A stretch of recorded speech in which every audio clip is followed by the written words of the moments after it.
बच्चे का बौद्धिक विकास कैसे होता है, किन किन अवस्थाओं में कब कब क्या बच्चा किस चीज से सीखता है, इसको जीन पियाजे ने 4 अवस्थाओं में बांटा है। पहली है संवेदीय पेशीय अवस्था। यहां से हर बार एक प्रश्न पक्का आता है आपके एग्जाम में और हर साल आता है, ठीक है। तो इसको आप ध्यान से सुनिएगा, जो इंपॉर्टेंट पॉइंट मैं बताऊं उनको लिखते जाइएगा, ठीक है। संवेदीय पेशीय अवस्था, इसका समय है 0 से 2 वर्ष। जब बच्चा 0 से 2 वर्ष का होता है उस अवस्था को संवेदीय पेशीय अवस्था कहते हैं। इसमें बच्चा कैसे सीखता है, संवेदनाओं से, शारीरिक क्रियाओं से, ठीक है। संवेदनाएं व्यक्त करेगा आपके सामने, हंसेगा, रोएगा, हाथ पैर मारेगा, आपको देखेगा, ठीक है। चीजों को देखेगा, सुनेगा, किसी वस्तु है ना, स्पर्श करेगा, दंड के द्वारा या फिर स्वाद के माध्यम से भी ज्ञान ग्रहण करता है बच्चा, ठीक है। तो संवेदीय पेशीय अवस्था में बच्चा ज्ञान ग्रहण कैसे सीखता है, तो संवेदनाओं से, शारीरिक क्रियाओं से, चीजों को देखकर, सुनकर, स्पर्श कर कर। इतना याद कर लीजिए, ठीक है।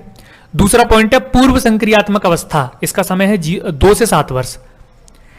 इसको एक और नाम से जाना जाता है वैचारिक अवस्था, पूर्व वैचारिक अवस्था, यानी विचार करने से पहले की अवस्था। इसका मतलब क्या है, इसके बाद जो अवस्था आएगी उसमें बच्चा विचार भी कर सकता है। इसमें बालक कैसे सीखता है, दूसरों के संपर्क में आएगा, खिलौनों के साथ खेलेगा और अनुकरण करेगा, चीजों को देखकर उनको दोहराएगा। ऐसे बच्चा सीखता है इस अवस्था में, ठीक है। दूसरों के संपर्क में आने से बच्चा किस अवस्था में सीखता है, पूर्व संक्रियात्मक अवस्था में। इसमें बालक तार्किक चिंतन नहीं कर पाता है, इसलिए इसे अतार्किक चिंतन की अवस्था कहते हैं, क्योंकि तर्क नहीं कर पाएगा, सीधी सीधी बात करेगा, जो आप बोलोगे वो सत्य मान लेगा, ठीक है। तो अतार्किक चिंतन की अवस्था इस अवस्था को कहते हैं।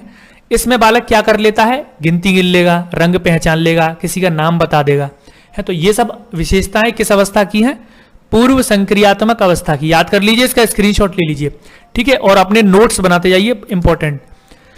अच्छा, ये जो पूर्व संक्रियात्मक अवस्था है इसको 2 भागों में बांटा है, पूर्व प्रत्यात्मक और अंतःप्रज्ञ अवस्था।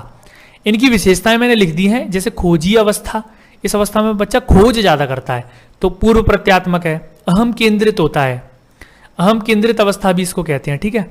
अंतःप्रज्ञ अवस्था में अपलटावी का जो अपलटावी की विशेषता है वो बच्चे में देखिए, बच्चे में विचारों की अविलोम्यता भी दिखेगी आपको, ठीक है। अपलटावी और विचारों की अविलोम्यता, इसका मतलब होता है कि बच्चा एक टॉपिक पर बात कर रहा है तो उसी टॉपिक पर बात करेगा, है ना। जैसे उस टॉपिक पर उसको आगे बढ़ाते जाओगे तो उस टॉपिक पर आगे बात करता जाएगा, वो पीछे पलट नहीं पाएगा, ठीक है। जैसे आप बोलोगे कि एक टॉपिक को दूसरे टॉपिक से रिलेटेड करोगे तो वो सब नहीं कर पाएगा, सीधा सीधा सीखेगा बच्चा। तीसरी अवस्था है मूर्त संक्रियात्मक अवस्था। इसका समय है 7 से 11 वर्ष। इसको वैचारिक अवस्था भी बोलते हैं, है ना। मैंने बोला ना पूर्व वैचारिक कौन सी है, इससे पहले वाली, क्योंकि वो विचार से पहले वाली है। इसमें बच्चा विचार कर लेता है, इसको मूर्त संक्रियात्मक अवस्था कहते हैं। इसको चिंतन एवं तर्क का काल भी कहते हैं। यहां पर एक एक लाइन, एक एक पॉइंट बहुत इंपॉर्टेंट है, इसको लिख लीजिएगा। इस अवस्था में चिंतन की शुरुआत हो जाती है, लेकिन उसका चिंतन केवल मूर्त अवस्था तक ही सीमित रहता है। तो चिंतन की शुरुआत वाली अवस्था कौन सी है, मूर्त संक्रियात्मक।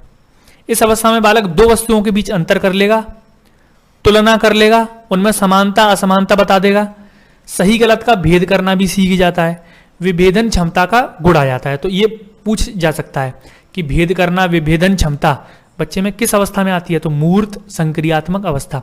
चौथी और लास्ट अवस्था है, इसको औपचारिक संक्रियात्मक अवस्था कहते हैं। इसका समय है 11 से 15 वर्ष। मूर्त, जैसे मूर्त यानी कि जो चीजें उसके सामने है उन पर चिंतन कर लेगा, जो चीजें उसके सामने नहीं है उन पर भी विचार और डिस्कस कर लेगा वो।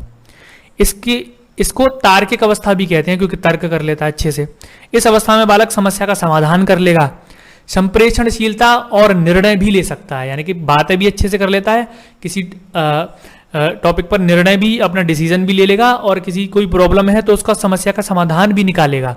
वो कौन सी अवस्था है, औपचारिक संक्रियात्मक अवस्था। ये छोटा सा टॉपिक था और यहां से पक्का प्रश्न आता है, अगर आपका रिवीजन यहां से करते रहेगा, ठीक है। ऐसी छोटी छोटी वीडियोज आते रहेंगी, जितना जरूरत होगा उतने कम समय में हम चीजों को कवर करेंगे और प्रैक्टिस भी करेंगे। इसके अलावा हम प्रैक्टिस भी करेंगे चैनल पर, हर एक चैप्टर के, हर एक प्रीवियस ईयर के क्वेश्चंस भी हम लाएंगे और आपका रिवीजन भी होगा, ठीक है।